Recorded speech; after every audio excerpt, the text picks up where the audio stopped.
ಎಲ್ಲರೂ ಒಂದು ನಿಮಿಷ ಇಟ್ಕೊಳ್ಳಿ. ನಮ್ಮ ಕೈ ಫೋಟೋಗ್ರಾಫರ್ಸ್ ಎಲ್ಲ ಒಂದ್ಸರಿ ಫೋಟೋ ತಗೊಳ್ತಾರೆ. ನಿಮ್ಮ ಕೈ ಇದೆ ಅಲ್ಲ? Okay, good. ಸ್ಮೈಲ್ ಮಾಡಿ ಹಾಗೆ ಮುಖದಲ್ಲಿ ಒಂದು ಸ್ವಲ್ಪ ಸ್ಮೈಲ್. Wow, great. ಹೀಗೆ ತಿಳಿಸಿ. ಓಕೆ, ಸೊ ನಾನು ಏನು ಅಂದ್ಕೊಂಡಿದ್ದೀನಿ ಗೊತ್ತಾ? ಯಾರು ನಮಸ್ಕಾರ ಮಾಡ್ತಾರೆ ಅಂದರೆ ಅವ್ರಿಗೊಂದು ಇನ್ನೊಬ್ಬರಿಗೆ ಗೌರವ ಕೊಡಬೇಕು ಅಂತ ಇರುತ್ತೆ ಅಂತ. ಕರೆಕ್ಟಾ? ನಮಸ್ಕಾರ ಅಂತ ಹೇಳಿದ್ವಿ, ಆದರೆ ಕೈ ಎತ್ತಲಿಲ್ಲ. ಏನು ಗೊತ್ತಾ, ಎಷ್ಟೊಂದು ವಿಷಯ ನಮಗೆ ಗೊತ್ತು. ಓಕೆ, ಒಂದು ಸ್ವಲ್ಪ ಎಕೋ ಕಡಿಮೆ ಇರಲಿ.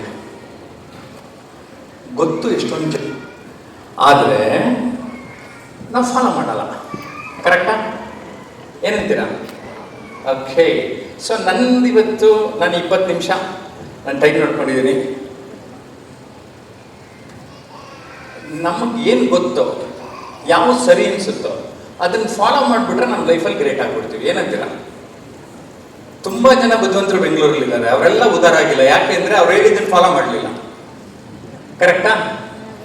ಈಗ ಚಂದ್ರರಾಜ್ ಇಂಥವ್ರದವರು ಅವ್ರಿಗೇನೋ ಕಲಿತರು, ಅಂದ್ಕೊಂಡ್ರು, ದೊಡ್ಡ ಕನಸು ಕಂಡ್ರು. ಇವತ್ತು ನಮ್ಮ ಮುಂದೆ ಆ ಕನಸು ಕಾಣಿಸ್ತಾ ಇದೆ. ಕರೆಕ್ಟಾ? ಕೆಲವು ವರ್ಷಗಳಿಂದ ಈ ಇಡೀ ಕ್ಯಾಂಪಸ್ನ ಚಂದ್ರರಾಜ್ ಜೈನ್ ಅವ್ರ ಜೊತೆನೇ ನೋಡ್ಕೊಂಡು ಹೋಗಿರೋನು. ಅವ್ರನ್ನ ದೂರದರ್ಶನಕ್ಕೆ ಸಂದರ್ಶನ ಮಾಡಿದ್ದೆ ತುಂಬ ವರ್ಷಗಳಿಂದ. ಆವಾಗ ಇಡೀ ಕ್ಯಾಂಪಸ್ನ ಅವರೇ ತೋರಿಸ್ಕೊಂಡು ಬಂದಿದ್ರು. ಸೊ ನಂಗೆ ಅವಾಗ ಗೊತ್ತಾಯಿತು, ಒಬ್ಬ ಮನುಷ್ಯ ಮನಸ್ಸು ಮಾಡಿದ್ರೆ ಏನು ಬೇಕಾದ್ರೂ ಮಾಡ್ಬೋದು. ಏನಂತೀರಿ ಎಲ್ಲರೂ? ಒಬ್ಬ ಮನುಷ್ಯ ಮನಸ್ಸು ಮಾಡಿದ್ರೆ ಏನು ಬೇಕಾದ್ರೂ ಮಾಡ್ಬೋದು. ಅಂದರೆ ನೀವು ಮಾಡ್ಬೋದು, ನಿಮ್ಮ ಮಕ್ಕಳು ಮಾಡ್ಬೋದು. ಒಪ್ಕೋತೀರಾ?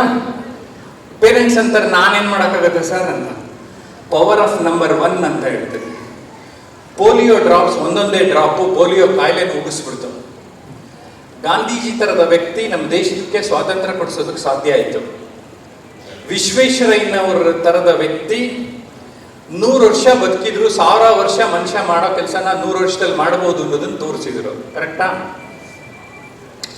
ಪೇರೆಂಟ್ಸ್ ತುಂಬ ಪುಣ್ಯ ಮಾಡಿದ್ರಿ. ಎಷ್ಟೊಂದು ಜನ IVF ಸೆಂಟರ್ ಬೆಂಗಳೂರಿನಲ್ಲಿ ಏರಿಯಾಗಿ ಒಂದು 7-8 ಶುರುವಾಗ್ತಾ ಇದೆ. ಅಲ್ಲೇಂದ್ರೆ ನೀವು ಏನೂ ಕಷ್ಟ ಗೊತ್ತಿಲ್ಲದಲ್ಲೇ ಪೇರೆಂಟ್ಸ್ ಆಗಿಬಿಟ್ಟಿದ್ದೀರಾ. ಖುಷಿನಾ ಇಲ್ವಾ? ಖುಷಿ. ಆ ಖುಷಿನ ಎಕ್ಸ್ಟೆಂಡ್ ಮಾಡೋಕ್ಕೆ ನಿಮ್ಮ ಮಕ್ಕಳು ದಿನ ನಿಮಗೆ ಬೇರೆ ಬೇರೆ ಥರ ಕಾಟ ಕೊಟ್ಟು, ಖುಷಿ ಕೊಟ್ಟು ನಿಮ್ಮ ಲೈಫ್ನ ಹಸನು ಮಾಡಿದ್ದಾರೆ. ಓಕೆ, ಕೆಲವರು ಗ್ರ್ಯಾಂಡ್ ಪೇರೆಂಟ್ಸು ಇದ್ದಾರೆ. ಅವ್ರಿಗೆ ನನ್ನ ಮಾತು ಅರ್ಥ ಆಗ್ತಾ ಇದೆ. ಸೊ ಒಂದು 2-3 ಜನ್ರೇಷನ್ ಟು ಜನ್ರೇಷನ್ ಪೇರೆಂಟ್ಸು ನನ್ನ ಮಕ್ಕಳು ಚೆನ್ನಾಗಿರಲಿ ಅಂತ ಭಾವಿಸಿದ್ದಕ್ಕೆ, ಬಯಸಿದ್ದಕ್ಕೆ ಮಾತ್ರ ಈ ಸಮಾಜ ಉದ್ಧಾರ ಆಗಿದೆ. ಕರೆಕ್ಟಾ? ನನಗೇನಾದ್ರು ಕಷ್ಟ ಬರಲಿ, ನನ್ನ ಮಕ್ಕಳಿಗೆ ಏನಾಗಬಾರದು, ಆ ಒಂದು ಮನಸ್ಸಿದೆಯಲ್ಲ. ಸೊ ನಮ್ಮ ಪೇರೆಂಟ್ಸ್ಗೂ ಥ್ಯಾಂಕ್ಸ್ ಅಂತ ಚಪ್ಪಾಳೆ ಹೊಡೆಯೋಣ. ಪುಟ್ಟ ಮಕ್ಕಳೇ ನಿಮ್ಮ ಅಪ್ಪ ಅಮ್ಮನಿಗೆ ಒಂದ್ಸರಿ ಚಪ್ಪಾಳೆ ಹೊಡೆಯೋಣ. ನಾನು ಕಂಡಿದ್ನೋ ಇಲ್ವೋ ಗೊತ್ತಿಲ್ಲ, ಆದರೆ ನನ್ನ ಮಕ್ಕಳಿಗೆ ನಾನು ಕೊಡಿಸ್ಬೇಕು, ನನ್ನ ಮಕ್ಕಳು ಚೆನ್ನಾಗಿರ್ಬೇಕು ಅಂತ. ಸೊ ಇಲ್ಲಿ ಒಂದೇ ಒಂದು ಏನು ಅಂದರೆ, ತುಂಬ ನನ್ನ ಮಕ್ಕಳು ಅಂತ ಅಂದ್ಕೊಂಡು ಜಾಸ್ತಿ ಮುದ್ದು ಮಾಡಿ ಕೆಲವರು ಹಾಳಾಗೋಗ್ಬಿಟ್ಟಾರೆ. ಪ್ರೀತಿಸಿ, ಆದರೆ ಅತಿಯಾದ ಮುದ್ದು ಮಾಡೋದು ಒಂದು ಚೂರು ಸ್ವಲ್ಪ ನೀವು ಆಮೇಲೆ ಕಷ್ಟ ಆಗ್ತದೆ. ಕರೆಕ್ಟಾ? ಓಕೆ, ಓದಿಸ್ತಾ ಇದ್ದೀರಿ, ಸ್ಕೂಲಿಗೆ ತಗೊಂಡೋಗಿ ಬಿಟ್ಟರೆ ಆಗೋಯ್ತು ನಮ್ಮ ಜವಾಬ್ದಾರಿ, ಟೀಚರ್ಸ್ಗಳು ನೋಡ್ಕೊತಾರೆ ಅಂತ ಕೈ ತೊಳ್ಕೊಂಡ್ಬಿಡ್ತೀವಿ ಎಷ್ಟೊಂದು ಜನ. ಕರೆಕ್ಟಾ? ಫೀಸ್ ಕೊಡ್ತೀವಿ, ಸ್ಕೂಲಿಗೆ ಕಳಿಸ್ತೀವಿ, ಆದರೆ ಆಚೆಗೂ ನನ್ನ ಜವಾಬ್ದಾರಿ ಇದೆ ಅಂತ ಪೇರೆಂಟ್ಸ್ ಅರ್ಥ ಮಾಡಿಕೊಂಡ್ರೆ, ಮಕ್ಕಳಿಗಾಗಿ ಆಸ್ತಿ ಮಾಡುವುದಕ್ಕಿಂತ ಮಕ್ಕಳನ್ನೇ ಆಸ್ತಿಯನ್ನಾಗಿ ಮಾಡಿ ಅಂತ ಒಂದು ಮಾತಿದೆ. ಓಕೆ, ಸುಮಾರು ಜನ ಆಸ್ತಿ ಮಾಡಿಬಿಟ್ಟು ಅವ್ರಿಗೆ ಅಲ್ಲಿ ಸೈಟು ಇಲ್ಲಿ ಸೈಟು ಏನೇನೋ ಮಾಡಿದ್ದೀವಿ ಅಂತ ಮಾಡ್ತಾರೆ. ಆಮೇಲೆ ಏನು ಮಾಡ್ತಾರೆ ಅಂದರೆ, ಕೆಲವು ಮಕ್ಕಳು ನಮ್ಮ ಅಪ್ಪ ಅಮ್ಮ ಬೇಗ ಸಾಯ್ಲಿಲ್ವಲ್ಲ, ಆ ಪ್ರಾಪರ್ಟಿನೆಲ್ಲ ಅನುಭವಿಸೋಕೆ ಬಿಡ್ತಾ ಇಲ್ಲ ಅನ್ನೋರನ್ನು ಕೇಳಿದ್ದೀನಿ ನಾನು. ಓಕೆ, ಸೊ ಸಿಕ್ಕಾಪಟ್ಟೆ ಆಸ್ತಿ ಮಾಡ್ತೀರಾ, ನಿಮ್ಮ ಮಕ್ಕಳನ್ನೇ ಆಸ್ತಿ, ನನ್ನ ಮಗ ನನ್ನ ಮಗಳು ಅಂತ ಟ್ಯಾಲೆಂಟ್, ಅವರಲ್ಲಿ ಒಳ್ಳೆ ಮೌಲ್ಯಗಳು ಅದು ಕಳಿಸಿದರೆ, ಇಲ್ಲಿಂದ ಕಲಿಸಿದ್ರೆ ನಿಮ್ಮನ್ನ ವೃದ್ಧಾಶ್ರಮಕ್ಕೆ ಅಡ್ಡದೇ ಇರೋದನ್ನ ಅವಾಯ್ಡ್ ಮಾಡ್ತಾರೆ. ಇಲ್ಲ ನನ್ನ ಮಗ ರ್ಯಾಂಕ್ ಬರಬೇಕು, ಅವನನ್ನು ಎಲ್ಲ ಹೇಳ್ಕತ್ತೀರ ಪಾಪ. ಎಷ್ಟೊಂದು ಜನ ವಯಸ್ಸಾದವರು ಓಕೆ ತುಂಬ ಬುದ್ಧಿವಂತರನ್ನು ಮಾಡಿಬಿಟ್ಟು ಅವ್ರವ್ರ ಮುಖ ನೋಡ್ಕೊಂಡು ಅಜ್ಜಿ ತಾತಂದಿರು ಕೂತಾರೆ ಎಷ್ಟೊಂದು ಜನ. ಓಕೆ, ಸ್ವಲ್ಪ ಯೋಚನೆ ಮಾಡಿ ನಾನು ಯಾಕೆ ಹೇಳ್ತಾ ಇದ್ದೀನಿ ಅಂತ. ಮಕ್ಕಳಿಗೆ ಓದಿನ ಜೊತೆಗೆ ಮೌಲ್ಯಗಳನ್ನು ಬೆಳೆಸುವುದರಲ್ಲಿ ಪೇರೆಂಟ್ಸ್ನ ರೋಲು ಸಿಕ್ಕಾಪಟ್ಟೆ ಇದೆ. ಸರ್ ಏನು ಮಾಡೋದು ಸರ್, ಕೇಳೋದಿಲ್ವಲ್ಲ ಸರ್ ಅಂತಾರೆ. ಅದಕ್ಕೆ ಈ ರಬ್ಬರ್ ಬ್ಯಾಂಡ್ ನೋಡಿದ್ದೀರಾ? ಈ ರಬ್ಬರ್ ಬ್ಯಾಂಡ್ ಎಳೆಯಿದ್ರೆ ಒಂದು ಲೆವೆಲ್ವರೆಗೂ ತಡ್ಕೊಳ್ಳುತ್ತೆ, ಕರೆಕ್ಟಾ? ಎಲ್ಲಿವರೆಗೂ ಅವ್ರನ್ನ ಹ್ಯಾಂಡಲ್ ಮಾಡಬೇಕು, ನಾವು ಮಾಡಬೇಕು. ಅನಗತ್ಯವಾಗಿ ಅತಿ ಶಿಕ್ಷೆ ಅಥವಾ ಇನ್ನೇನೋ ಡೇಂಜರು ಇನ್ನೇನೋ ಎದುರಿಸಿದ್ರೆ ಅದು ಕಟ್ ಆಗ್ತದೆ. ರಬ್ಬರ್ ಬ್ಯಾಂಡ್ ಹೇಳಿದ್ರೆ ಏನು ಮಾಡ್ತದೆ? ಕಟ್ ಆಗ್ತದೆ, ಕರೆಕ್ಟಾ? ನಂಗೊಬ್ಬರು ವಿಕ್ಟೋರಿಯಾ ಆಸ್ಪತ್ರೆ ಶವಾಗಾರದ ಮುಖ್ಯಸ್ಥರೊಬ್ಬರಿದ್ದರು. ಅವರು ಹೇಳಿದರು ನನಗೆ, ಎಸ್ಪೆಷಲಿ SSLC ಮುಂಚೆ, ಈಗಿನ್ನ ಸ್ವಲ್ಪ ಜಾಸ್ತಿ ಜನ ರಿಸಲ್ಟಲ್ಲಿ ಫೇಲ್ ಆದರೆ ಏನೋ ಮಾಡ್ಕೊಂಡ್ಬಿಡ್ತಾ ಇದ್ದಾರೆ. ಜಯಪ್ರಕಾಶ್ ಈ ಥರ ಸ್ಕೂಲ್ಗೆ ಹೋದ್ರೆ ಹೇಳಿ ಅನ್ನೋರು. ಓಕೆ, ರಿಸಲ್ಟ್ಗಿನ್ನ ಅವ್ರ ಲೈಫ್ ಇಂಪಾರ್ಟೆಂಟ್. ಎಷ್ಟೊಂದು ಜನ ಚೆನ್ನಾಗಿ ಬುದ್ಧಿವಂತರಿರ್ಬೋದು, ಆ ಟೈಮಲ್ಲಿ ಆರೋಗ್ಯದೇನೋ ಸಮಸ್ಯೆ ಆಗ್ಬೋದು. ಕೆಲವ್ರು ಹೇಳೋದು, ನೀನು ಮಾರ್ಕ್ಸ್ ತೆಗಿಲಿಲ್ಲ ಅಂದರೆ ನಿನ್ನ ಮನೆ ಬಿಟ್ಟು ಓಡಿಸ್ತೀವಿ, ಸಿಕ್ಕದಾಕ್ಬಿಡ್ತೀವಿ. ಎದುರ್ಕೊಂಡು ಅವ್ರ ಮನೆ ಬಿಟ್ಟು ಹೋದರೆ ಅವ್ರ ತಪ್ಪ, ನಿಮ್ಮ ತಪ್ಪು. ಓಕೆ, ಯಾಕೆ ಹೇಳ್ತಾ ಇದ್ದೀನಿ ಅಂತ ಅರ್ಥ ಮಾಡ್ಕೊಳ್ಳಿ. ನಮ್ಮ ಜವಾಬ್ದಾರಿ ಇದೆ. ಕೇವಲ ಹುಟ್ಟಿಸಿದ್ರೆ ಆಗಲಿಲ್ಲ, ಅದರ ಆಚೆಗೆ ನನ್ನ ಜವಾಬ್ದಾರಿ ಇದೆ. ಯಾಕೆಂದರೆ ಫಾರಿನ್ನಲ್ಲಿ ಕೆಲವು ಕಡೆಗೆ ಪೇರೆಂಟ್ಸ್ಗೆ ಕ್ಲಾಸಸ್ ಇದೆ, ಪೇರೆಂಟ್ಸ್ಗೆ ಕೋರ್ಸಸ್ ಇದೆ. ನೀನು ಅಪ್ಪ ಆಗಬೇಕಾದ್ರೆ ನಿನ್ನ ಕ್ವಾಲಿಟೀಸ್ ಏನು, ಅಮ್ಮ ಅಂದರೆ ಏನು ಅಂತ ಹೇಳಲ್ಲ. ಅಟ್ಲೀಸ್ಟ್ ಈ ಥರ ಸ್ಕೂಲ್ ಟೈಮಲ್ಲಿ ನಮ್ಮಂಥವ್ರು ಕರೆಸಿ ಒಂದೆರಡು ಮಾತು ಹೇಳ್ತಾ ಇದ್ದೀವಿ. ನಮ್ಮದು ಜವಾಬ್ದಾರಿ ಇದೆ, ಮಾಡ್ತಾ ಇದ್ದೀವಿ. ಆದರೆ ಅದು ಸರಿಯಾಗಿ ಮಾಡ್ತಾ ಇದ್ದೀವ ಅಂತ ಯೋಚನೆ ಮಾಡ್ತಾರೆ. 1 to 5 ಪೇರೆಂಟ್ಸು ಇಲ್ಲಿದ್ದೀರಿ ಅಂತ ಕೇಳಿದೆ. ಚಿಕ್ಕ ಮಕ್ಕಳಿದ್ದಾಗ ನನಗೆ ಅನಿಸುತ್ತೆ ಸ್ವಲ್ಪ ಸೇಫ್ಟಿ ಮ್ಯಾಟರ್ಸ್ ಮೋಸ್ಟ್ ಅಂತ. ನಾನೊಂದು ಯಾವುದೊಂದು ಆಫೀಸಲ್ಲಿ ಒಂದು ಸ್ವಲ್ಪ ಕಾಲ ವರ್ಕ್ ಮಾಡಿದ್ದೆ. ನಾನು ಪಕ್ಕದಲ್ಲಿ ಕೂತ್ಕೋತಾ ಇದ್ದವನು, ಒಂದು ಕಾಲ್ ಬಂತು. ಓಕೆ, ಈ ಥರದ್ದು ಎಲ್ಲೋ ಆಟ ಆಡ್ತಾ ಇದ್ದಾನೆ ಮಗು, ಒಂದು ಸ್ವಲ್ಪ ದೊಡ್ಡ ಹಂಡೆ ಟಚ್ ಮಾಡಿದ್ದಾನೆ, ಅದು ಬೋರ್ಲಾಗಿದೆ, ಕವರ್ ಆಯಿತು. ಕೆಲವೇ ನಿಮಿಷದಲ್ಲಿ ಇದ್ದ ಒಬ್ಬನೇ ಗಂಡು ಮಗ ಹೊಟ್ಟೋಗ. ನನಗೆ ನ್ಯೂಸ್ ಬಂದಿತ್ತು. ಆವಾಗ ಇನ್ನೊಂದು ಈ ಥರದ ಪೇರೆಂಟ್ಸ್ ಮೀಟಿಂಗ್ ಹೋದೆ.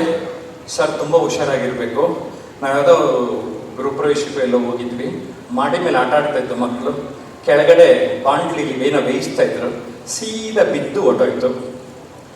ಈ ಥರದವನ್ನ ಅಲ್ಲಿ ಇಲ್ಲಿ ಪೇಪರಲ್ಲಿ ನೋಡ್ತಾ ಇರ್ತೀವಿ. ಈಗ ಅಪಾರ್ಟ್ಮೆಂಟ್ ಕಲ್ಚರು, ಮೆಟ್ಲುಗಳಿದೆ ಅಥವಾ ಹೈಟ್ ಕಡಿಮೆ ಇರ್ತದೆ, ನೆಗೆಯಕ್ಕೆ ಹೋಗ್ತಾರೆ, ಸ್ವಲ್ಪ ಅಲರ್ಟಾಗಿ ಇರಬೇಕು. So safety matters the most. Parents, ನಿಮ್ಮ ಲೈಫ್ನ ಹಸನು ಮಾಡೋದಕ್ಕೆ ಮಕ್ಕಳು ಬಂದಿದ್ದಾರೆ, ನಿಮಗೆ ಖುಷಿ ಕೊಡ್ತಾ ಇದ್ದಾರೆ. ಓಕೆ, ನಾವು ಲೈಫ್ನ ಹೆಂಗೆ ತಗೋತೀವಿ ಹಂಗೆ ನಮ್ಮ ಲೈಫ್. ಏನಂತೀರಿ? ಇತ್ತೀಚೆಗೆ ಒಂದು ಪುಸ್ತಕ ಬರೆದಿದ್ದೀನಿ, ಅನನ್ಯತೆ ಅರಿಯಿರಿ ಅಂತ. ಇದು ಟೀಚರ್ಸು, ಪೇರೆಂಟ್ಸು, ಸ್ಟೂಡೆಂಟ್ಸು ಎಲ್ರಿಗೂ ಅಪ್ಲೈ ಆಗುತ್ತೆ. ಎಲ್ಲರೂ ಈ ಲೈಫಲ್ಲಿ ಮಾಸ್ಟರ್ ಪೀಸ್ಗಳು. ಅಂದರೆ ನಮ್ಮ ಥರ ಹಿಂದೆ ಹುಟ್ಟಿರಲಿಲ್ಲ, ಇವತ್ತಿಲ್ಲ, ಮುಂದೆ ಹುಟ್ಟಲ್ಲ. ಹಂಗಂದ ಮೇಲೆ ನಾನು ಇನ್ನೊಬ್ಬ ಮಗು ಜೊತೆಗೆ ಇನ್ನೊಬ್ಬರ ಜೊತೆ ಕಂಪೇರ್ ಮಾಡ್ಕೊಳ್ಳೋಕ್ಕೆ ನನಗೆ ಏನು ಯೋಗ್ಯತೆ ಇದೆ? ಕಂಪೇರ್ ಮಾಡ್ಬೇಕಾದ್ರೆ ಸೇಮ್ ಇರಬೇಕು ತಾನೆ. ಹಾಗಾದರೆ ನಾನು ಟೀಚರ್ಸ್ಗೆ ಏನು ಹೇಳ್ತೀನಿ ಅಂದರೆ, ಆ ಮಗುವಿನ ಯುನೀಕ್ನೆಸ್ನ ಅರ್ಥ ಮಾಡಿಕೊಂಡು ಅವ್ರಿಗೆ ಗೈಡ್ ಮಾಡಿ ಅಂತೀನಿ. ನಿಮಗೇನು ಹೇಳ್ತೀನಿ ಅಂದರೆ, ನಿಮ್ಮ ಯುನೀಕ್ನೆಸ್ಸು ಅರ್ಥ ಮಾಡಿಕೊಂಡು ನಿಮ್ಮ ಸ್ಟ್ರೆಂತು, ನಿಮ್ಮ ಕೆಪಾಸಿಟೀಸು, ನಿಮ್ಮ ಟ್ಯಾಲೆಂಟ್ಸು ಒದಗಿರೋದನ್ನು ತೆಗೆದು ನೀವು ಕಲಿಬೋದು, ಬೆಳಿಬೋದು. ಯಾಕೆ ಪೇರೆಂಟ್ಸ್ಗೆ ಮಾತು. ಯಾಕೆ ನಾನು 70 ವರ್ಷದಲ್ಲಿ ಕಲಿಯೋಕೆ ಹೋದವ್ರನ್ನೆಲ್ಲ ನೋಡಿದ್ದೀನಿ, 70 ಇಯರ್ಸಲ್ಲಿ ಕೋರ್ಸ್ಗೆ ರಿಜಿಸ್ಟರ್ ಆಗಿರೋರನ್ನ ನೋಡಿದ್ದೀನಿ. ಲೈಫಲ್ಲಿ ಲರ್ನಿಂಗ್ ಇಟ್ಸ್ ನೆವರ್ ಎಂಡಿಂಗ್. ವಿದ್ಯೆ ಅಂದರೆ ಒಂದು ತಿಳ್ಕೊಳ್ಳೋಣ, ಇಲ್ಲಿ ಫಾರ್ಮಲ್ ಆಗಿ ಕಲಿಸ್ತಾ ಇದ್ದೀವಿ ಅಂದರೆ ಓವರಾಲ್ ಪರ್ಸನಾಲಿಟಿಗೆ ನಾವು ಸಪೋರ್ಟ್ ಮಾಡೋಣ ಅಂತ. ಮಕ್ಕಳಿರ್ತಾರೆ, ಟೀಚರ್ಸ್ ಅದಕ್ಕೆ ಗಮನ ಕೊಡ್ತಾರೆ. ಸೊ ಓವರಾಲ್ ಅವ್ರ ಪರ್ಸನಾಲಿಟಿ ವ್ಯಕ್ತಿತ್ವ ರೂಪುಗೊಳ್ಳಲಿ ಅಂತ ಅದನ್ನು ಮನಸ್ಸಲ್ಲಿ ಇಟ್ಕೊಳ್ಳಿ. ಓಕೆ, ಮಾರ್ಕ್ಸು ಎಲ್ರಿಗೂ ಬೇಕು.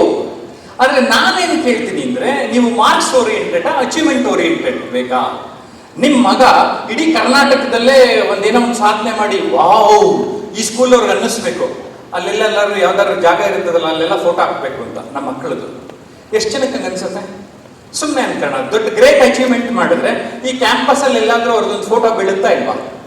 ಬೀಳುತ್ತಲ್ಲ. ಎಷ್ಟು ಪೇರೆಂಟ್ಸ್ಗೆ ಹಂಗೆ ಅನ್ಸುತ್ತೆ? ಕೈ ಎತ್ತಿ.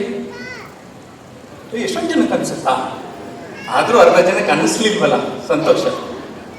ಯಾಕೆಂದ್ರೆ ಅವ್ರಿಗೆ ಸಾಕು, ಕಲ್ಸಿದ್ದೀವಿ, ಏನೋ ಒಂದು ಓದ್ಬಿಡ್ತಾರೆ. ಇನ್ನು ಹೆಣ್ಮಕ್ಳಾದ್ರೆ ಮದುವೆ ಮಾಡೋಕ್ಕೆ ಏನೋ ಓದಿದ್ದೀವಿ ಅಂತ ಏನೋ ಒಂದು ಸರ್ಟಿಫಿಕೇಟ್ ಬೇಕು ಅಂತ. ದಯವಿಟ್ಟು ಸರ್ಟಿಫಿಕೇಟ್ಗೋಸ್ಕರ ಓದು ಅಲ್ಲ, ನಮ್ಮ ಜ್ಞಾನವನ್ನು ವೃದ್ಧಿಸ್ಕೊಳ್ಳೋಕ್ಕೆ ಓದು. ಕರೆಕ್ಟಾ? ಜ್ಯೋತಿ ಬೆಳಗಿಸೋದು, ದೀಪಾವಳಿ ಆಚರಿಸಿದ್ವಿ ಇತ್ತೀಚೆಗೆ, ಕತ್ತಲಿನಿಂದ ಬೆಳಕಿನೆಡೆಗೆ. ಡಾರ್ಕ್ನೆಸ್ಸಲ್ಲಿ ಇರ್ತೀವಿ, ಹೌದಾ? ಬೆಳಕಿನ ಕಡೆಗೆ ಹೋಗಬೇಕು. ಅಜ್ಞಾನದಿಂದ ಸುಜ್ಞಾನದೆಡೆಗೆ ಹೋಗಬೇಕು. ನಮಗೆ ಗೊತ್ತಿರೋದಿಲ್ಲ, ಎಷ್ಟೊಂದು ನಾಲೆಡ್ಜು ಹೋಗ್ತಾ ಹೋಗ್ತಾ ಎಷ್ಟು ಸ್ಪಷ್ಟ ಆಗುತ್ತೆ ಗೊತ್ತಾ, ಕ್ಲಾರಿಟಿ ಬರ್ತಾ ಇರುತ್ತೆ. ನಾನು ಅದಕ್ಕೆ ಏನು ಮಾಡ್ತಾ ಇದ್ದೀನಿ ಅಂದರೆ, ಸ್ವಲ್ಪ ನಾನು ಡೈಲಿ 3 to 4 hours ಏನೋ ಒಂದು ಓದೋದು, ಕಲಿಯೋದು, ತಿಳಿಯೋದು, ನೋಡೋದು ಮಾಡ್ತಾ ಇದ್ದೀನಿ. ನೀವು ಅಷ್ಟೇ ಆ ಕೆಲಸ ಮಾಡಿ. ಇಲ್ಲೆಲ್ಲೋ ಇದು ನೋಡಿದೆ, ಇದು ಇವಾಗ ದೊಡ್ಡದಾಗಿ ಕಣ್ಣಿದೆ, ಕರೆಕ್ಟಾ? ಆ ಕಣ್ಣನ್ನು ಕರೆಕ್ಟಾಗಿ ಅಬ್ಸರ್ವೇಷನ್ ಮಾಡ್ತಾ ಇದ್ದೀವ ನಾವು, ನೋಡ್ಕೊಳ್ಳಿ. ಈ ಮೂಗಿಗೆ ಕೆಲಸ ಕೊಡ್ತಾ ಇದ್ದೀವಿ, ಊಟ ಟೇಸ್ಟ್ ಇದು ಸ್ಮೆಲ್ ಸರಿ ಬರ್ತಾ ಇದೆಯಾ ಇಲ್ವಾ ಅಂತ ನೋಡ್ತಾ ಇದ್ದೀವಿ. ನಾಲಿಗೆಗೂ ಸ್ವಲ್ಪ ಹುಷಾರು, ಟೈಮಿಗೆ ಸರಿಯಾಗಿ ಹಾಕೊಂಡ್ಬಿಡ್ತೀವಿ, ಕರೆಕ್ಟಾ? ಮುಖ, ನಾಲಿಗೆ, ಆದರೆ ನಾವು ಮುಖ ನೋಡೋದ್ರಲ್ಲಿ ಮಾತಾಡೋದು ಚೆನ್ನಾಗಿ ಕಲ್ತ್ಕೊಳ್ಳಿ ಅಂತೀವಿ. ಇಲ್ಲಿಗೆ ಎಷ್ಟು ಆಹಾರ ಹಾಕೋತಾ ಇದ್ದೀರಾ ನೀವು? ಮಕ್ಕಳಿಗೆ ಎಷ್ಟು ಆಹಾರ ಕೊಡ್ತಾ ಇದ್ದೀರಾ? ಅದರ ಮೇಲೆ ಅವರ ಗ್ರೋತು ಸಕ್ಸಸ್ಸು ಡಿಪೆಂಡ್ ಆಗುತ್ತೆ. Mind your mind will mind you. Mind is like a parachute, it outs only when it opens. Mind parachute ಇಲ್ಲ ಹಾಗೆ. ಆ ಮೈಂಡ್ ಎಷ್ಟು ನಾವು ಓಪನ್ ಮಾಡ್ಕೋತೀವಿ ಅಷ್ಟು ನಮ್ಮ ಲೈಫು ಕ್ಲಾರಿಟಿ ಬರ್ತದೆ. ಆಟಿಟ್ಯೂಡ್ ಡಿಟರ್ಮಿನ್ಸ್ ಆಲ್ಟಿಟ್ಯೂಡ್ ಅಂತ ಒಂದು ಮಾತಿದೆ. ನಮ್ಮ ಮನೋಭಾವ ನಾವು ಎಷ್ಟು ಎತ್ತರಕ್ಕೆ ಹೋಗ್ತೀವಿ ಅನ್ನೋದನ್ನ ಕಂಡುಹಿಡಿಯುತ್ತೆ ಅನ್ನುವಂಥದ್ದನ್ನ. ಓಕೆ, ನಮ್ಮ ಲೈಫಲ್ಲಿ ಸಂಭ್ರಮ ಪಡಬೇಕು. ಸಂಭ್ರಮ ಅಂದ್ರೆ ಏನು ಅನ್ಕೊಂಡಿದೀವಿ ಅಂದ್ರೆ, ಒಬ್ಬ ಬ್ಯೂಟಿಷಿಯನ್ ಜೊತೆ ಮಾತಾಡ್ತಾ ಇದ್ದೆ ನಾನು ಇತ್ತೀಚೆಗೆ. ಸರ್, ನಮ್ಮ ಎಲ್ಲ ಜನ ಮದುವೆ ರಿಸೆಪ್ಷನ್ ಅಂದರೆ ಅವತ್ತು ಸರ್ ಕರೆಕ್ಟಾಗಿ ನೀಟಾಗಿ ಡ್ರೆಸ್ ಮಾಡ್ಕೊಂಡು, ಒಂದು ಒಡವೆ ಕಡಿಮೆ ಇತ್ತು ಅಂದ್ರೆ ಪಕ್ಕದ ಮನೆಯವ್ರದ್ದು ಇಸ್ಕೊಂಡು ಚೆನ್ನಾಗಿ ಕಾಣಿಸ್ಕೋತೀವಿ ಸರ್ ಅಂತ. ಅವರೊಂದು ಮಾತು ಹೇಳಿದ್ರು, ಜಯಪ್ರಕಾಶ್, ಬ್ಯೂಟಿ ಕಾನ್ಷಿಯಸ್ನೆಸ್ ಓನ್ಲಿ ಮದುವೆ ರಿಸೆಪ್ಷನ್ಗೆ ಲಿಮಿಟ್ ಆಗಿದೆ. ನಾವು 24 hours ನೀಟಾಗಿರಬೇಕು ಅಂತ ಯಾಕೆ ಅನ್ನಿಸ್ತಾ ಇಲ್ಲ ನಮಗೆ? ಅರ್ಥ ಆಗ್ತಾ ಇದೆಯಾ? ಯಾಕೆ ನಾವು ಚೆನ್ನಾಗಿರ್ಬಾರ್ದು? 24 ಗಂಟೆನೂ ಮನ್ಸು ಮಾಡಿದ್ರೆ ಚೆನ್ನಾಗಿರ್ಬಹುದಾ ಇಲ್ವಾ? ಖುಷಿಯಾಗಿರ್ಬಹುದಾ ಇಲ್ವಾ? ಇರ್ತೀರಿ ಖುಷಿಯಾಗಿ, ಚೆನ್ನಾಗಿ ಅಲಂಕಾರ ಮಾಡ್ಕೊಳ್ರಿ, ಚೆನ್ನಾಗಿ ಕಾಣಿಸ್ರಿ. ಬರೀ ನಿಮ್ಮ ಸ್ಮೈಲ್ ಕರೆಕ್ಟಾಗಿ ನೋಡ್ಕೊಂಡ್ರೆ ಬ್ಯೂಟಿ ಪಾರ್ಲರ್ ಹೋಗದಲ್ಲೇನೆ ನಿಮ್ಮ ಮುಖ ಸಿಕ್ಕಾಪಟ್ಟೆ ಕಳ ಹೊಳೆಯುತ್ತೆ. ಕರೆಕ್ಟಾ? ಯಾಕೆ ಮೇಡಮ್? ಕಾಣಬೇಕು, ಅಲ್ಲಿ ಕಾಣಬೇಕು, ಅಗಲ ಆಗಬೇಕು. Miles and miles of smiles. SMILES ಇದೆ. ಎಸ್ ಮತ್ತೆ ಎಸ್ ನಡುವೆ ಮೈಲ್ ಇದೆ. ಮೈಲ್ಗಟ್ಟಲೆ ಸ್ಮೈಲ್ ಮಾಡಿ. ಮೈಲ್ಗಟ್ಟಲೆ ಸ್ಮೈಲ್ ಮಾಡೋಕ್ಕೆ ಪೇರೆಂಟಿಂಗು ತುಂಬ ಸಹಾಯ ಮಾಡ್ತಾರೆ. ಕರೆಕ್ಟಾ? ನಾವು ಹ್ಯಾಪ್ ಮೋರೆ ಹಾಕೊಂಡಂಗೆ, ಅರಳೆಣ್ಣೆ ಕುಡ್ದಂಗೆ, ಪೈಲ್ಸ್ ಕಾಯಿಲೆ ಬರ್ದಿದ್ರು ಬಂದಂಗೆ, ಎಷ್ಟೊಂದು ಜನ ಮುಖ ರವ ರವ ರವ ಉರಿತದೆ. ತಗೊಂಡು ಹೊಡಿಯೋಣ ಅನ್ಸುತ್ತಲ್ವಾ? ಬೇಡ ರೀ, ನಗ್ನಗ್ತಾ ಇದೆ ನಾನು ಅಲ್ವಾ? ಇವತ್ತು ಮಕ್ಕಳು ಎಕ್ಸ್ಟ್ರಾ ಕರಿಕ್ಯುಲರ್ ಆಕ್ಟಿವಿಟೀಸ್ಗೆ ನೀವೆಲ್ಲ ನೋಡೋಕೆ ಬಂದಿದ್ದೀರಿ. ಅದಕ್ಕೆ ನಮ್ಮ ಭಾಷಣ ಕಡಿಮೆ, ಅವ್ರು ನೋಡೋದಕ್ಕೆ ಬಂದಿದ್ದೀರಿ. ನಾನು ಇವತ್ತೊಂದು ಹೇಳ್ತೀನಿ, ನಾನು ಒಂದು 2000 ಜನ ಸಾಧಕರನ್ನ ಇಂಟರ್ವ್ಯೂ ಮಾಡಿದ್ದೀನಿ ಟಿವಿಗೆ. ಯಾರು ಅಚೀವರ್ಸ್ ಅಂದರೆ, ಓದಿನ ಜೊತೆಗೆ ಎಕ್ಸ್ಟ್ರಾ ಕರಿಕ್ಯುಲರ್ ಆಕ್ಟಿವಿಟೀಸ್ ಯಾರು ಜೊತೆಲಿ ಇಟ್ಕೊಂಡಿದ್ರು ಅವ್ರು ಅಚೀವರ್ಸ್ ಅಂತ ನಾನು ಘಂಟಾಘೋಷವಾಗಿ ಹೇಳಿದ್ದೀನಿ. ಬರೀ ನೀವು ಇದ್ದಾರೆ ಕೆಲವು ಪೇರೆಂಟ್ಸು, ಟೀಚರ್ ಅವನ್ನ ಡ್ಯಾನ್ಸ್ಗೂ ಕಳಿಸ್ಬೇಡಿ, ಡ್ರಾಮಾಗೂ ಕಳಿಸ್ಬೇಡಿ, ಬರೀ ಓದಿಸಿ ಅವ್ರ ಜೀವನ ಹಾಳು ಮಾಡ್ತೀರಾ ನೀವು. ನಾನು ನೇರವಾಗಿ ಹೇಳ್ತಾ ಇದ್ದೀನಿ, ಎಕ್ಸ್ಟ್ರಾ ಕರಿಕ್ಯುಲರ್ ಆಕ್ಟಿವಿಟೀಸ್, ಒಂದು ಫಿಸಿಕಲ್ ಆಕ್ಟಿವಿಟಿ, ಒಂದು ಮೆಂಟಲ್ ಆಕ್ಟಿವಿಟಿ. ನೀವು ಇನ್ವಾಲ್ವ್ ಆಗಿ ಮಕ್ಕಳಲ್ಲೂ ಇನ್ವಾಲ್ವ್ ಮಾಡಿ, you can see a change, transformation. ಗೊತ್ತಾಯ್ತಾ? ಇದು ನೋಡ್ತಾ ಇದ್ರೆ ಯಕ್ಷಗಾನದ ಹಿಂಗೆ ಕಲರ್ಫುಲ್ ಅಲ್ಲ? ನಮ್ಮ ಜೀವನ ಕಲರ್ಫುಲ್ ಆಗೋದು ಯಾವಾಗ ಅಂದರೆ, ನಾನು ಓದಬೇಕು, ನಾನು ಓದಬೇಡಿ ಅಂತ ಹೇಳ್ತಾ ಇಲ್ಲ, ತಿಳ್ಕೊಳ್ಳಿ, ಅದ್ರ ಜೊತೆಗೆ ಗಟ್ಟಿ ಆಗಬೇಕು. ಲೆಫ್ಟ್ ಬ್ರೈನ್ ರೈಟ್ ಬ್ರೈನ್ ಅಂತೀವಿ. ಆರ್ಟಿಸ್ಟಿಕ್ ಮತ್ತು ಮ್ಯಾಥಮೆಟಿಕಲ್ ಎರಡೂ ಬ್ಯಾಲೆನ್ಸ್ ಆಗಬೇಕು. ಕೆಲವು ಅಚೀವ್ಸ್ ನನ್ನ ಹತ್ರ ಎಕ್ಸಾಂಪಲ್ಸ್ ಇದೆ. ತುಂಬ ಗ್ರೇಟ್ ಮೈಂಡ್ಸ್ ಎಲ್ಲರೂ ಫಿಸಿಕಲಿ ಆಕ್ಟಿವ್ ಆಗಿರ್ತಾರೆ, ಮೆಂಟಲಿ ಆಕ್ಟಿವ್ ಆಗಿರ್ತಾರೆ. ನೀವು ನನಗೇನು ಅಂದರೆ ನೀವು ಲೈಫಲ್ಲಿ ತುಂಬ ಕಲರ್ಫುಲ್ ಆಗಿರಬೇಕು. ಆ್ಯಕ್ಚುಲಿ ನಿಮ್ಗೆ ಕೆಲವರಿಗೆ ಕಾಣಿಸ್ತಾ ಇದೆ ನಾಲಿಗೆ ತುಂಬ ಅರಿಬಿಟ್ಟಿದೆ ಅಲ್ಲ ಚಿತ್ರದಲ್ಲಿ, ಕಾಣಿಸ್ತಾ ಇದೆಯಾ? ನಮ್ಮ ಪುರಂದರದಾಸರು ಏನು ಹೇಳಿದ್ರು? ನಾಲಗೆ ನಿನ್ನ ನೀಚ ಬುದ್ಧಿಯ ಬಿಡು ನಾಲಿಗೆ ಅಂದ್ರು. ಕರೆಕ್ಟಾ? ಮಾತು ಬೆಳ್ಳಿ ಮೌನ ಬಂಗಾರ ಅನ್ನೋದನ್ನ ನೆನಪಲ್ಲಿಟ್ಗಳಿಗಾದೆ. ಎಲ್ಲದಕ್ಕೂ ಮಾತೆ ಅಂತ ಎಷ್ಟು ಅರಿ ಬಿಡ್ತೀವಿ ಅಂದರೆ ಸಿಕ್ಕಾಪಟ್ಟೆ. ಕರೆಕ್ಟಾ? ನಮ್ಮ ಜೀವನದಲ್ಲಿ ನಾವು ಫೋಕಸ್ ಮಾಡಬೇಕು. ಈಗ ಲೈಟ್ಸ್ ಎಲ್ಲ ಫೋಕಸ್ ಮಾಡೋರೆ, ನಿಮ್ಗಿನ್ನ ನಾವು ಸ್ವಲ್ಪ ಜಾಸ್ತಿ ಇಲ್ಲಿ ಬ್ರೈಟಾಗಿ ಕಾಣಿಸ್ತಾ ಇದ್ದೀವಿ. ಕರೆಕ್ಟಾ? Focus correct. ನಮ್ಮ ಜೀವನದಲ್ಲಿ ಏನು ಬೇಕು ಏನು ಬೇಡ ಅಂತ ಡಿಸೈಡ್ ಮಾಡಿಬಿಟ್ರೆ ಕರೆಕ್ಟಾ? ಇಲ್ಲಿ ಬುದ್ಧ ಅವರಿಂದ ಏನು ಕಲಿತೀವಿ? ಮೌನ. ಜಾಸ್ತಿ ಮೌನದಿಂದ ಇದ್ದು ಬಿಟ್ರೆ ಪ್ರಾಬ್ಲಮ್ ಬರುತ್ತಾ? ಬರಲ್ಲ. ಯಾವಾಗ ಬೇಕೋ ಬಾಯಿ ಬಿಟ್ರೆ ಸಾಕು. ಮಾತನಾಡುವ ಸಂದರ್ಭದಲ್ಲಿ ಮೌನದಿಂದಿರಬಾರದು, ಮೌನದಿಂದಿರುವ ಸಂದರ್ಭದಲ್ಲಿ ಮಾತನಾಡಬಾರದು. ನಾವೇನು ಮಾಡ್ತೀವಿ ಅಂದರೆ, ನಂದೆಲ್ಲಿ ಇಡ್ಲಿ ಅಂತ ಎಲ್ಲರೂ ಅರ್ಧ ಮಾತಾಡ್ತಾ ಇದ್ರು, ಅರ್ಧಕ್ಕೆ ಮೂಗು ತೂರಿಸ್ತಾ ಇರ್ತೀವಿ. ಇನ್ನೊಬ್ಬರನ್ನ ಕೇಳಿಸಿಕೊಳ್ಳಿ. ಮಕ್ಕಳೇ, ನಿಮ್ಮ ಕೆಲಸನೂ ಅಷ್ಟೇ. 2 ಕಿವಿ 2 ಕಣ್ಣು, ಜಾಸ್ತಿ ಆಲಿಸಿ, ಜಾಸ್ತಿ ನೋಡಿ, ಜಾಸ್ತಿ ಅಬ್ಸರ್ವ್ ಮಾಡಿ. ನಿಮಗೆ ಜ್ಞಾನ ವೃದ್ಧಿ ಆಗುತ್ತೆ, ಜ್ಞಾನ ಜಾಸ್ತಿ ಆಗುತ್ತೆ. Focus on what you want and don't focus on what you don't want. ನಿಮಗೇನು ಬೇಕು ಈ ಪ್ರಪಂಚದಲ್ಲಿ ಇದ್ರೆ ಅದು ನಮ್ಮ ಒಂದು ಜೀವನದಲ್ಲೇ ನೋಡಲಿಕ್ಕೆ ಕಾಣಲಿಕ್ಕೆ ಸಾಧ್ಯ ಆಗುತ್ತದೆ. ನಾನು ಗ್ಯಾರಂಟಿ ಕೊಡ್ತಾ ಇದ್ದೀನಿ. ಯಾಕೆಂದ್ರೆ ಎಷ್ಟೊಂದು ಜನ ಸಾಧಕರು ನೋಡಿದ್ದೀನಲ್ಲ, ನಿಮ್ಮ ಮಗು ಏನು ಬೇಕು ಅದಕ್ಕೆ ನೀವು ಅರ್ಥ ಮಾಡಿಸಿದ್ರೆ ಮಗುಗೆ ಏನು ಬೇಕು ಅನ್ನೋವಂಥದ್ರ ಕಡೆಗೆ ಹೆಚ್ಚು ಗಮನ ಕೊಡಿ. ನಾನು ಇಂಜಿನಿಯರ್ ಆಗಬೇಕು ಅಂದ್ಕೊಂಡಿದ್ದೆ, ಏನಾದರೂ ಮಾಡಿ ನನ್ನ ಮಗನ ಇಂಜಿನಿಯರ್ ಮಾಡಬೇಕು ಅಂತಾರೆ. ಎಷ್ಟೊಂದು ಜನ ನನ್ನ ಹತ್ರ ಕೌನ್ಸಿಲಿಂಗಿಗೆ ಬಂದಾರೆ, ನಮ್ಮ ಅಪ್ಪಂಗೋಸ್ಕರ ಓದ್ತಾ ಇದ್ದೀನಿ ಸರ್, ಉದ್ಧಾರ ಆಗಲ್ಲ. ಮಕ್ಕಳಿಗೆ ಏನು ಬೇಕು ಅರ್ಥ ಮಾಡ್ಕೊಡಿ. ಅವ್ರಿಗೆ ಅರ್ಥ ಆಗಲಿಲ್ಲ ಅಂದರೆ ಅರ್ಥ ಮಾಡಿಸಿ. ಓಕೆ? ನಿಮ್ಗೇನೋ ಆಸೆ ಇತ್ತು, ಅದನ್ನ ಈಡೇರಿಸಕ್ಕೆ ಮಕ್ಕಳನ್ನ ಯಾಕೆ ಬಲಿಪಶು ಮಾಡ್ತೀರಿ? ನೀವೇ ಓದಿ ಈಗಲೇ. ಅರ್ಥ ಆಗ್ತಾ ಇದೆಯಾ? ನನಗೇನೋ ಆಗಲಿಲ್ಲ, ಮಾಡ್ಕೊಳ್ಳಿ ನೀವು. ಆದರೆ ಮಗುದು uniqueness again work on that. It is going to help you a lot. ಆತ್ಮೀರೆ, ಈ ಸಭಾಂಗಣ ಎಷ್ಟು ಚೆನ್ನಾಗಿದೆ ಅಲ್ಲ? ಎಷ್ಟು ಕಲರ್ಫುಲ್ ಆಗಿದೆ ಅಲ್ವಾ? ರತ್ನಮ್ಮ ಪ್ರಿನ್ಸಿಪಾಲ್. ನಾವು ರತ್ನದಂಗಿದ್ದು ಬಿಟ್ರೆ ನಮ್ಮ ವ್ಯಾಲ್ಯೂ ಜಾಸ್ತಿ ಮಾಡ್ಕೊಂಡ್ರೆ. ವತ್ಸಲ ಮೇಡಮ್, ನಾನು ಕೇಳ್ತಾ ಇದ್ದೆ, ವತ್ಸಲ ಅಂದರೆ ವಾತ್ಸಲ್ಯ ಅಂತ.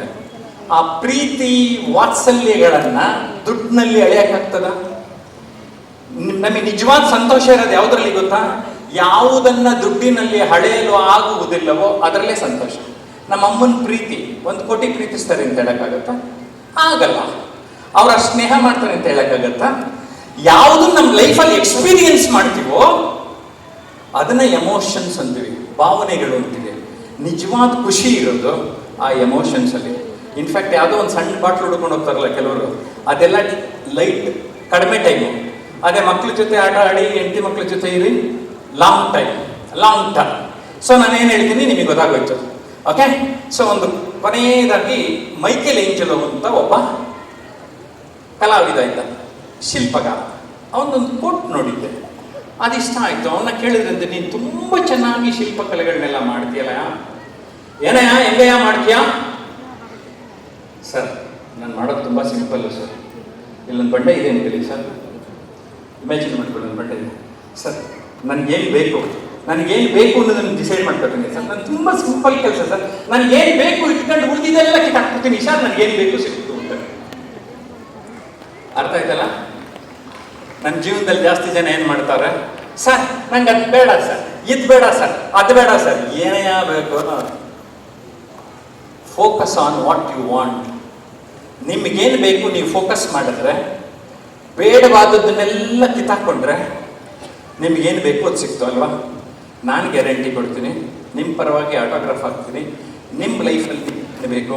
ನಿಮ್ಗೀಗಾಗಲೇ ಮಕ್ಕಳಿದ್ದಾರೆ, ಪ್ರೀತಿ ಇದೆ, ಅದನ್ನ ಇನ್ನೊಂಚೂರು ಇರೋದನ್ನು ಚೆನ್ನಾಗಿ ಅರ್ಥ ಮಾಡ್ಕೊಳ್ಳಿ, ಸಮಯ ಕೊಟ್ಕೊಳ್ಳಿ, ಇನ್ನೊಬ್ರಿಗೆ ಚೆನ್ನಾಗಿ ಅರ್ಥ ಮಾಡ್ಕೊಳ್ಳಿ. ಕಚ್ಚಾಡೋದನ್ನು ಸ್ವಲ್ಪ ಕಡಿಮೆ ಆಡೋಣ, ಅಥವಾ ಮಕ್ಕಳ ಮುಂದೆ ಆಡೋದು ಬೇಡ. There is a difference. ಆಡಿದ್ರು ಮಕ್ಕಳಿಲ್ಲದೆ ಇದ್ದಾಗ ಆಡ್ಕೊಂಡು ಸುಮ್ಮನೆ ಆಗ್ಬಿಡಿ ಆಮೇಲೆ ಮಾಮೂಲಿ ಆಗ್ಬಿಡಿ. These things matters. Focus on what you want. ನಿಮಗೇನೇನು ಬೇಕು ಖಂಡಿತ ಸಿಗ್ತದೆ. ಇಂಥ ಒಂದು ಒಳ್ಳೆ ಶಾಲೆ ಕಳಿಸಿದ್ದೀರ. ಇನ್ಫ್ರಾಸ್ಟ್ರಕ್ಚರ್ ಎಷ್ಟೊಂದು ಇಲ್ಲವೇ ಇಲ್ಲ, ಕರೆಕ್ಟಾ? You are so lucky. So teachers ಸುಮ್ಮನೆ ಗಮನಿಸ್ತಾ ಇದೆ, ಅವರ ಮಕ್ಕಳು ಶಾಲೆಗೆ ಹೆಸರು ಬರಬೇಕು ಅಂತ ಸಿಕ್ಕಾಪಟ್ಟೆ ವರ್ಕ್ ಮಾಡ್ತಾ ಇದ್ದಾರೆ, ಕರೆಕ್ಟಾ?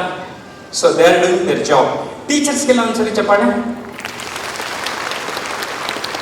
ಯಾಕೆ ಟೀಚರ್ಸಿಗೆ ಗೌರವ ಕೊಡಬೇಕು. ಆವಾಗ ಪೇರೆಂಟ್ಸ್ ಟೀಚರ್ಸ್ ಮೀಟಿಂಗಿಗೆ ಬಂದು ಅವ್ರು ಏನು ಹೇಳ್ತಾರೆ ಕೇಳಿ ನಿಮ್ಮ ಮಕ್ಕಳ ಬಗ್ಗೆ ಏನಾರು ಹೇಳೋದಿದ್ರೆ ಹೇಳ್ಬೇಕು. ಓಕೆ, ಈ ಥರದೊಂದು ಇನ್ಫ್ರಾಸ್ಟ್ರಕ್ಚರ್ಗೆ ಒಂದು ಒಳ್ಳೆ management. Okay, so representative madam ಇದ್ದಾರೆ, ವತ್ಸಲ ಮೇಡಮು, ಇಡೀ ಮ್ಯಾನೇಜ್ಮೆಂಟ್ಗೆ ಒಂದ್ಸರಿ ಚಪ್ಪಾಳ. ಸೊ ಟೀಚರ್ಸ್ಗೆಲ್ಲ ಒಂದು ಮಿನಿ ಬಾಸು ಮೇಡಮು ರತ್ನಮ್ಮ ಅವರು. ಟೀಚರ್ಸ್ಗಳ ಜೊತೆ ನೀವು ಅರ್ಥ ಮಾಡ್ಕೊಳ್ಳಿ, ನೀವು ಟೀಚರ್ಸಿಗೆ ಗೌರವ ಕೊಟ್ಟರೆ, ನಿಮ್ಮ ಮಕ್ಕಳು ಕೊಡೋದನ್ನು ಕಲಿಸಿದ್ರೆ ಅವ್ರ ಜೀವನದಲ್ಲಿ ಉದ್ಧಾರ ಆಗ್ತಾರೆ. ಯಾಕೆಂದರೆ ಯಾವುದೇ ಗುರು ತನ್ನ ವಿದ್ಯಾರ್ಥಿ ಹಾಳಾಗಲಿ ಅಂತ ಯಾವತ್ತೂ ನಾನು ನೋಡ್ದಂಗೆ ಬಯಸಿಲ್ಲ. ಹೇಗೆ ಅಮ್ಮ ತನ್ನ ಮಕ್ಕಳು ಹಾಳಾಗಲಿ ಅಂತ ಬಯಸೋದಿಲ್ಲೋ, ಯಾವ ಟೀಚರು ಬಯಸೋದಿಲ್ಲ. ಅದರ ಅರ್ಥ ಟೀಚರ್ ಏನಂತೀನಿ ಅಂದರೆ they are all called as second mom, ಕರೆಕ್ಟಾ? ಆ ಸೆಕೆಂಡ್ ಮಾಮ್ಗಳಿಗೆಲ್ಲ ಚಪ್ಪಾಳೆ ಹೊಡ್ತೀವಿ. ಅಂದರೆ ಅಲ್ಲಿ ಟೀಚರ್ ಗಂಡಸರಿದ್ರೂ ಅವ್ರ ಮಾಮಂಗೆ ಆ್ಯಕ್ಟಿಂಗ್ ಮಾಡಬೇಕು. ಯಾಕೆಂದ್ರಲ್ಲಿ ನಾನು ಆ ಅರ್ಥದಲ್ಲಿ ಹೇಳ್ತೀನಿ, ಗಂಡಸರು ಟೀಚರ್ ಆದ್ರೂ ಅವರು ತಾಯಿಯ ಪ್ರೀತಿಯನ್ನು ಕೊಡಬೇಕು. ಯಾಕೆಂದರೆ ಮಕ್ಕಳು, ನಿಮಗೆ ಗೊತ್ತಿರಲಿ, ನೀವು ಸರಿಯಾಗಿ ಪ್ರೀತಿ ಕೊಡಲಿಲ್ಲ ಅಂದರೆ ಟೀಚರ್ನ ಜಾಸ್ತಿ ಹಚ್ಕೊಳ್ತಾರೆ. ಅರ್ಥ ಆಗ್ತಾ ಇದೆಯಾ? ಸೊ ನೀವು ಪ್ರೀತಿ ಕೊಡಿ, ಅವರು ಪ್ರೀತಿ ಹಂಚಲಿ. ನೀವು ಪ್ರೀತಿ ಕೊಡ್ದಲೆ ಬರೀ ಟೀಚರ್ನಲ್ಲೇ ಅಮ್ಮನ ನೋಡೋರು ನಾನು ಎಷ್ಟೊಂದು ಜನ ನೋಡಿದ್ದೀನಿ. ನೀವು ನಿಮ್ಮ ಜವಾಬ್ದಾರಿಲಿ ಫೇಲ್ ಆಗೋದು ಬೇಡ. ಏನಂತೀರಿ? ಸ್ಮೈಲಿಂಗ್ ಫೇಸ್ ಇದೆಯಾ?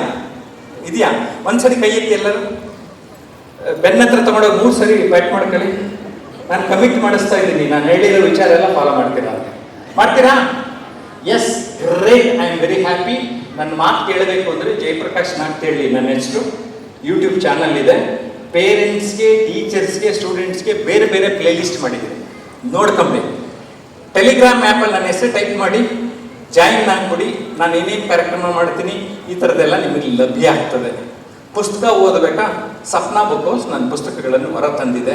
ನೀವೆಲ್ಲ ಉದಾರಾಗಕ್ಕೆ ನಾನು ಬರೀತಾ ಇದ್ದೀನಿ. ಓಕೆ, ಸೊ ಜೈನ್, ನಾನೇನು ಗೊತ್ತಾ, ಈ ಥರ ಬಂದರೆ ಚಂದ್ರಾಜ್ ಜೈನ್ ಅವ್ರನ್ನ ಆವಾಗ ಇಂಟರ್ವ್ಯೂ ಮಾಡಿದ್ದೆ. ನಿಜವಾಗ್ಲೂ ನಾನು ತುಂಬ ಅಪ್ರಿಷಿಯೇಟ್ ಮಾಡ್ತೇನೆ. ಒಬ್ಬ ಮನುಷ್ಯ ಮನಸ್ಸು ಮಾಡಿದ್ರೆ ಏನು ಮಾಡೋಕ್ಕೆ ಸಾಧ್ಯ ಅಂದರೆ, ನಿಮ್ಮ ಕಣ್ಣು ಮುಂದೆ ಉದಾಹರಣೆ ಇದೆ. ನಿಮ್ಮ ಮಕ್ಕಳು ಸಣ್ಣ ಸಾಧನೆ ಮಾಡಿಬಿಟ್ರು ಏನೇನೋ ಮಾಡ್ಬಿಡ್ಬೋದಲ್ಲ. ಆ ಥರ ನಿಮ್ಮ ಮಕ್ಕಳನ್ನ ಸಾಧಕರನ್ನಾಗಿ ಮಾಡುವ ಪೋಷಕರು ನೀವಾಗಿ ಅಂತ ಹಾರೈಸ್ತಾ ನನ್ನ ಮಾತು ಮುಗಿಸ್ತೀನಿ. ನಮಸ್ಕಾರ. Thank you.